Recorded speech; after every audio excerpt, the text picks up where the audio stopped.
بسم اللہ الرحمن الرحیم۔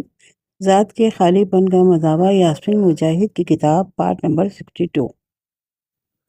ہماری زندگیوں میں موقع اللہ کی طرف سے آتا ہے اور صرف رب کی طرف سے۔ موقع ہماری سخت محنت کا نتیجہ نہیں ہوتا، ہماری کاوشیں، ہمارے آلات یا مددگاروں سے۔ یہ سچ ہماری توحید کا حصہ ہے کہ اسے سمجھا جائے اور جذب کر لیا جائے، اور جب ایک بار ہم اس حقیقت کو جذب کر لیتے ہیں تو یہ ہمیں اس بوجھ سے نجات دے دیتی ہے جو ہم اٹھائے پھرتے ہیں۔ توحید کا یہ تصور اس بھاری سے بھاری پہاڑ کو بھی اپنی جگہ سے ہلا دینے کی قوت کی حامل ہے جو ہم اٹھائے پھرتے ہیں۔ ہم میں سے بہت سے لوگوں کو اطمینان نہیں ہوتا اور وہ رات کو سو نہیں پاتے، کیونکہ ہم نے وہ بوجھ اٹھا رکھے ہیں جو ہمارے نہیں ہیں۔ ہم نے ہر مسئلے کو حل کرنے کا بوجھ اٹھا رکھا ہے۔ جس سے ہم پیار کرتے ہیں اسے محفوظ رکھنے کی خواہش کرتے ہیں۔ ہمارے آس پاس جو کچھ ٹوٹ پھوٹ کا شکار ہے، ہم اس کی مرمت کرنے کے خواہاں ہیں، لیکن ہم ایسا نہیں کر سکتے۔ ہم حل یا مرمت یا تحفظ فراہم نہیں کر سکتے۔ کچھ بھی ہمارے بس میں نہیں، صرف اللہ قدرت رکھتا ہے۔ لہٰذا ہمیں وہ پہاڑ اتار پھینکنے چاہیے جو ہم اپنی کمر پر لادے پھرتے ہیں، روح کچل دینے والے اس بوجھ سے نجات پائیں۔ ہم نجات دہندہ نہیں ہیں۔ خاص طور پر خواتین کے لیے نجات دہندہ ہونے کا یہ جھوٹا وہم ایک قسم کا انکہا میثاق بن جاتا ہے۔ یہ خوف کہ ہم کسی ایسے کو چھوڑ دے رہے ہیں جسے ہماری ضرورت ہے۔ بہت سو کو یہ خوف بدسلوکی پر مبنی مہلک تعلق اور ماحول کو برقرار رکھنے پر مجبور کر دیتا ہے، لیکن اس خوف کی بنیاد ایک اساطیر کی بات ہے۔ یہ وہم یا بدسلوکی کرنے کو ہم بچا سکتے ہیں۔ ہم یقین رکھتے ہیں کہ ہم ڈوبتے ہوئے ایسے شخص کو بچا سکتے ہیں جو خود کو بچانے کا خواہاں ہی نہیں، اور جب تک ہم ان اسطوروں پر ایمان رکھے رہیں گے ہماری تکالیف جاری رہے گی، اور انجام کار ہم ڈوبتے ہوئے شخص کو بچا بھی نہیں سکتے، ہم اس کے ساتھ صرف خود ڈوب سکتے ہیں۔ وہ سبق دیکھیے جو خدا نے اپنے محبوب صلی اللہ علیہ وسلم کو سکھایا۔ قرآن میں ہے، سورہ نمبر 28 اور آیت نمبر 56۔ اے نبی صلی اللہ علیہ وآلہ وسلم، تم جسے چاہو اسے ہدایت نہیں دے سکتے، مگر اللہ جسے چاہتا ہے ہدایت دیتا ہے، اور وہ ان لوگوں کو خوب جانتا ہے جو ہدایت قبول کرنے والے ہیں۔ رسول اللہ صلی اللہ علیہ وسلم سے فرمایا اللہ تعالیٰ نے قرآن میں سورہ نمبر 28 آیت نمبر 3، اے محمد صلی اللہ علیہ وآلہ وسلم، شاید تم اس غم میں اپنی جان کھو دو گے کہ یہ لوگ ایمان نہیں لاتے۔ ان آیت میں بہت گہرا سبق پوشیدہ ہے۔ نبی اکرم صلی اللہ علیہ وسلم مخلوقات میں اشرف ترین فرد ہیں۔ اگر ان کے پاس یہ قدرت نہیں کہ وہ اپنے کسی پیارے کو بچا سکے تو ہم کس شمار میں ہیں؟ عمل کرنا عبادت ہے۔ جیسے اس حقیقت کو سمجھنا ہماری توحید کا حصہ ہے، بالکل اسی طرح ہمیں یہ بات سمجھنے کی ضرورت ہے کہ روبہ عمل ہونا بھی عبادت کا حصہ ہے۔ ایک دن نبی اکرم صلی اللہ علیہ وسلم نے دیکھا کہ ایک بدو نے اپنا اونٹ کھلا ہی چھوڑ رکھا تھا۔ آپ صلی اللہ علیہ وآلہ وسلم نے بدو سے پوچھا، تم اپنے اونٹ کو باندھ کر کیوں نہیں رکھتے؟ اس بدو نے جواب دیا، میں اللہ پر بھروسہ کرتا ہوں۔ اس پر نبی اکرم صلی اللہ علیہ وسلم نے ارشاد فرمایا، اپنا اونٹ باندھ کر رکھا کرو، اللہ پر بھروسہ رکھو۔ جب ہم اپنی تکلیف میں ہوتے ہیں اپنا اونٹ باندھنے کا مطلب یہ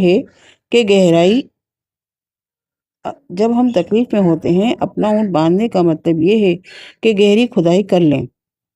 دریافت اور خود شناسی کے اس عمل میں شاید کسی کی معاونت اور تھراپی کی ضرورت پڑ سکتی ہے۔ یہ بات سمجھنا بھی لازمی ہے کہ کسی سے مدد مانگنے میں کوئی مذہبی یا روحانی شرمندگی کی بات نہیں ہے۔ در حقیقت علاج بھی ہماری عبادت کا ہی حصہ ہے۔ لیکن پہلا قدم اٹھانے کے لیے ہمت اور سچائی کی ضرورت پڑتی ہے۔ اس کا مطلب ہے کہ ہمارے اندر اتنی دلیری ہونی چاہیے کہ ہم خود اپنی ذات پر، اپنی زندگیوں پر ایماندارانہ نظر ڈال سکیں، اور اس کے بعد استقامت اور توکل کر کے روبہ عمل ہو جانا چاہیے۔ یہ عمل اللہ کے ساتھ ہونا چاہیے۔ ہمیں اس بات کو بھی یقینی بنانا چاہیے کہ ہم اس سارے عمل میں اللہ کی مدد اور اس کی رہنمائی حاصل کریں، شروع کرنے سے پہلے، دوران اور اس کے بعد، جب ہم اپنا اونٹ باندھ چکے ہوں۔ اپنے سارے سفر کے دوران استخارہ مومن کے اللہ کی جانب رجوع کرنے کے لیے سفر میں استخارہ گہرا اور لازمی حصہ ہے۔ استخارے کی دعا کا آغاز کچھ لازمی سچائیوں کی تسلیم کرنے سے ہوتا ہے۔ نمبر 1، اللہ کی اہلیت اور ہماری نااہلی۔ نمبر 2، اللہ کا علم اور ہماری لا علمی، اللہ کا غیب کا علم۔ یہ حقیقت استخارے کا حقیقی جوہر ہے۔ تصور کیجیے کہ ایک بچہ اس حالت میں گاڑی چلا رہا ہے کہ اس کی آنکھوں پر پٹی بندھی ہے۔ یہ آپ سے مماثل ہے، اور میں کوشش کرتی ہوں کہ اپنی زندگیوں کی بغیر رہنمائی کی سمت متعین کر سکوں۔ ہم ڈرائیونگ نہیں کر سکتے، اور غیب میں جو کچھ ہے ہم اس سے لا علم ہیں۔ ہم مستقبل کو یا دوسروں کے اذہان، قلوب اور میلانات میں جو کچھ ہے اسے دیکھ نہیں سکتے۔ ہمیں سمتوں کا علم نہیں، کون سا انتخاب اور کون سا شخص ہمارے لیے بہتری کا سبب بنے گا اور کون نقصان کا، ہمیں کچھ علم نہیں۔ لہٰذا ہمیں اپنی زندگیوں کو خود سے چلانے کی کوشش نہیں کرنی چاہیے کہ ہم مکمل طور پر اندھیرے میں ہیں۔ ہمیں اللہ سے درخواست کرنی چاہیے کہ وہ چلائے، اور استخارہ یہی کرتا ہے۔ یہ ایک دعا ہے جس کا آغاز اللہ کو یہ بتانے سے ہوتا ہے کہ وہ اہل ہے جبکہ ہم نااہل ہیں، کہ وہ جانتا ہے اور ہم نہیں جانتے۔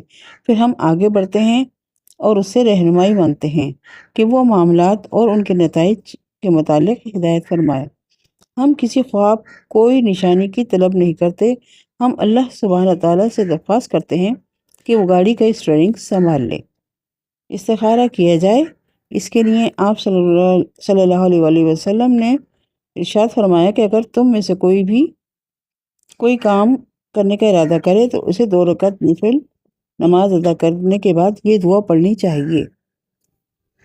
اللہم انی استخیرک بعلمک واستقدرک بقدرتک واسألک من فضلک العظیم فإنک تقدر ولا اقدر وتعلم ولا اعلم وانت علام الغیوب۔ اللہم ان کنت تعلم ان هذا الامر خیر لی فی دینی ومعاشی وعاقبت امری فاقدره لی ویسر لی ثم بارک لی فیہ، وإن كنت تعلم ان